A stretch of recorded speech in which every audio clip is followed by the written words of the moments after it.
सांस ले रहा हूँ वो भी बहुत ठंडी है। और जैसे ही तापमान -40 के नीचे जाता है, हमारे फेफड़ों में बर्फ के क्रिस्टल्स बनने लगते हैं और मुंह से खून आने लगता है। फेफड़ों को अगर फ्रॉस्ट बाइट हुआ तो फिर मौत तय है। साइबेरिया दुनिया की सबसे खतरनाक और ठंडी जगहों में से एक है, और यहाँ का तापमान इस ऊंचाई की वजह से और भी कम है। साथ में ये हवा भी चल रही है। हवा ज्यादा तेज नहीं है, लेकिन ये हर जगह पहुंच रही है। अब मुझे जल्द से जल्द नीचे घाटी में पहुंचने की कोशिश करनी होगी। अगर आप 24 घंटों के अंदर एक जमी हुई लाश नहीं बनना चाहते तो आपको लगातार चलते रहना होगा। घाटी की तलहटी पर भी हवा है, लेकिन ये उतनी खतरनाक नहीं है जितनी ऊपर थी। आप देख सकते हैं पहाड़ों के ऊपर से सूरज निकल रहा है और वो थोड़ा सा लाल भी है।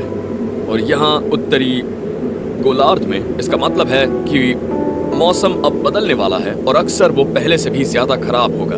यहाँ एक पुरानी कहावत है, रात का लाल आसमान पशुपालकों के पूरे होंगे अरमान। सुबह का आसमान हुआ लाल, समझ लो वो है मुसीबत का दूसरा नाम। इसकी वजह यह है कि लालिमा आती है उच्च दबाव में फंसे पराग और धूल के कणों से। अगर सुबह के समय नजर आए तो मतलब वो उच्च दबाव गुजर चुका है। शाम को उसे देखने का मतलब है कि वो आपकी तरफ आने वाला है। आसमान को पढ़ना सीखकर आप मौसम की मार से बच सकते हैं, लेकिन यहाँ जमीन पर भी कम मुसीबतें नहीं हैं। पहाड़ से नीचे आने के लिए सबसे जरूरी है कि आपकी सोच पॉजिटिव हो, आपके अंदर ये काम करने का आत्मविश्वास हो। जब लोग जरा सी लापरवाही करते हैं तभी हादसे होते हैं, वो फिसल जाते हैं। तो बहुत जरूरी है कि नीचे उतरते वक्त आप अपनी रफ्तार खुद तय करें, पहाड़ को अपने ऊपर हावी ना होने दें।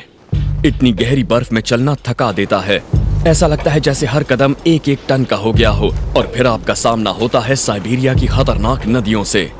सर्दियों के मौसम में साइबेरिया की करीब करीब सारी नदियां जम जाती हैं, लेकिन यहाँ बर्फ के नीचे पानी बहता रहता है और आप उसकी आवाज सुन सकते हैं अगर आप शोर ना करें। इस वजह से इन नदियों को पार करना इतना खतरनाक होता है। अगर बर्फ की पतली परत टूट गई तो आप नदी में गिर जाएंगे और बाहर आना नामुमकिन होगा।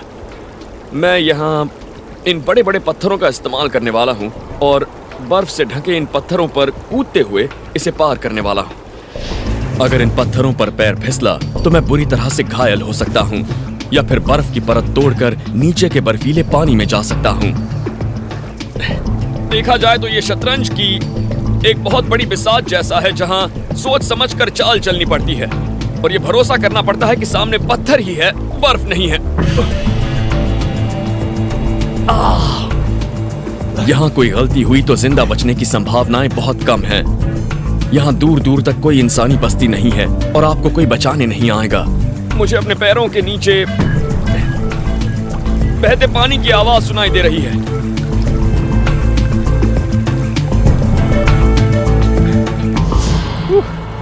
मैं वहां से तो निकल आया, अब आगे बढ़ते हैं। नदी पार हो चुकी है, अब मैं आगे बढ़ने वाला हूँ। जब हम इतनी ठंड में कड़ी मेहनत करते हैं तो ये भूल जाते हैं कि शरीर से कितना पसीना बह रहा है। इससे ब्लड प्रेशर बढ़ जाता है और बार बार पेशाब करनी पड़ती है। अगर शरीर से इतना तरल निकल जाए तो शरीर बहुत जल्दी डिहाइड्रेट होता है। फिर देखते ही देखते वो काम करना बंद कर देता है। पहले दिमाग पर असर होता है, फिर किडनियों पर, और फिर दिल काम करना बंद कर देता है। ये उन गिनी चुनी चीजों में से एक है जो अब तक जमी नहीं है, और इस पानी का बहाव इतना तेज है कि वो इसे जमने भी नहीं देगा। तो मैं ये पानी पी सकता हूँ। यहाँ बर्फ खाने की भी बहुत इच्छा होती है, पर ऐसा बिल्कुल ना करें, उससे आपका मुंह जल जाएगा, मुंह में छाले पड़ जाएंगे। आपको जहाँ भी पानी भरने का मौका मिले पानी जरूर भर लें, लेकिन पानी भी झटके से नहीं पीना है। उससे आपका अंदरूनी तापमान फौरन नीचे चला जाएगा और शरीर को एक तेज झटका लग सकता है। अच्छा होगा आप घूंट घूंट भर के पानी पिएं और बोतल को अपने सीने के करीब रखें या बैग के अंदर डालें, जिससे पानी जमे नहीं। लेकिन नदियों से सिर्फ पानी ही नहीं मिलता, बर्फ के नीचे ऐसे पौधे भी हैं जो काम आ सकते हैं। अरे ये तो सांस ले रहा हूं वो भी बहुत ठंडी है। और जैसे ही तापमान -40 के नीचे जाता है, हमारे फेफड़ों में बर्फ के क्रिस्टल्स बनने लगते हैं और मुंह से खून आने लगता है।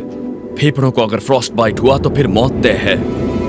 साइबेरिया दुनिया की सबसे खतरनाक और ठंडी जगहों में से एक है, और यहाँ का तापमान इस ऊंचाई की वजह से और भी कम है।